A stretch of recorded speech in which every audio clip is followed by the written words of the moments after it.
All right, y'all. I'm excited to be inside at Warbler Coffeehouse. Look at the beautiful roof. I love it. There's so much cool stuff going on here. It was renovated by my dear friend Fernando Bailly, and now we're here with Omar, and he is the founder and owner of Warbler Coffee. And Omar, what inspired you to open a craft coffee house here in Brownsville? Well, I was formerly a teacher, and in searching for a way to sort of make work better for myself, I split after COVID got a little wild, and I decided I got to try something different. So I took a leap of faith and bet on myself, and I thought I could create something where we gather community, where I could create good, healthy jobs for people, and then just deliver high quality. So coffee is a really good vehicle for that, and gives me an opportunity to really experiment and play with those ideas, and meet a lot of great people, learn about new ways of navigating, managing your own life and managing a business and managing organizations and people. And so it just gives me a big playground, I would say, to try new things and learn about, how to do things better. Awesome. That was a very robust answer. I wasn't expecting that. And now, obviously, in the last few years, Brownsville's become very saturated with coffee houses. How do you feel about that? And do you think that's good, bad? What's your take on that? I think it's amazing. I mean, coffee to me connects us to the global community, and the more we can do that, the better. Everyone has a different way of presenting that. Everyone has a different way of telling their story of their connection to the natural world, and for me, that's a very deep part of what we do. And the other thing is, I think a coffee shop, particularly one like ours, that is independently owned, has the opportunity to give the community a platform to connect and engage with each other. So I always like to say, if you can come in here and have a productive conversation about anything, whether it be something that is maybe a little contentious, or maybe have something where you just get to unwind, if you get to have those moments with anybody in the community, that's a win for us. I think we're doing our job well if we can do that. So really, you see this as more almost like an altruistic endeavor where you're planting seeds for people to come together, and it's not just about selling coffee for you. Absolutely not. I mean, I really think of our work as making Brownsville better in any way we can.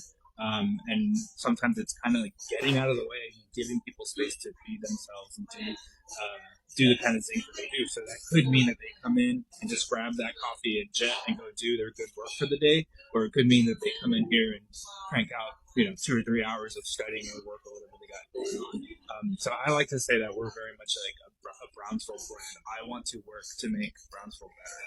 And it's a big deal for me that the city is healthy and we have people who enjoy the work they do and they enjoy where they live. Wow.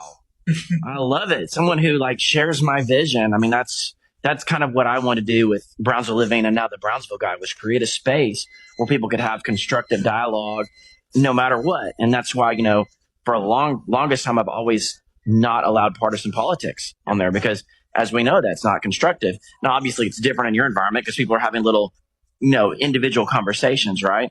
But I think it's important that we nurture a safe environment for people to be able to talk and not have to worry about things getting ugly, and I think you've created a very beautiful environment here. And so I really appreciate you taking the time. I know it's about to get busy for you. Do you have anything going on that you would like to share with the community? Yeah, so we're sort of a revolving door of activities and community engagement. Last night we actually hosted an opening reception for an art exhibit. So if you walk in right now... there's art everywhere. Yeah, for the next couple of weeks. So you're going to be rotating galleries through here, kind of? For now, this is the first time we do it.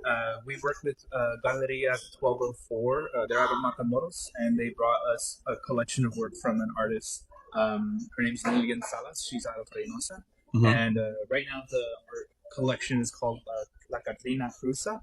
Wow. So really pretty artworks all around our walls, and I'm really honored to host it. It was a really fun event last night. It's a little. You have a good turnout? Yeah, we had a great turnout. And I wish I would have known. I'd totally been here. We like to do stuff like that.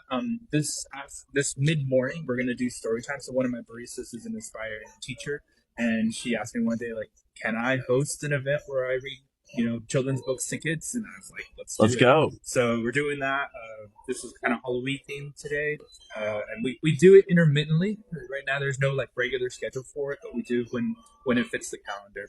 We've had chess events, chess nights where we just kind of compete with each other, all sorts of things. That's great. Well, I would encourage you to keep doing that. In a lot of the other bigger markets, the coffee houses and wine houses are like a blank canvas for artists. And so you could keep a rotation here of a gallery. I mean, I think that's something that I'm sure a lot of local artists would support. And we have a lot of talent here. And just all over from the Valley.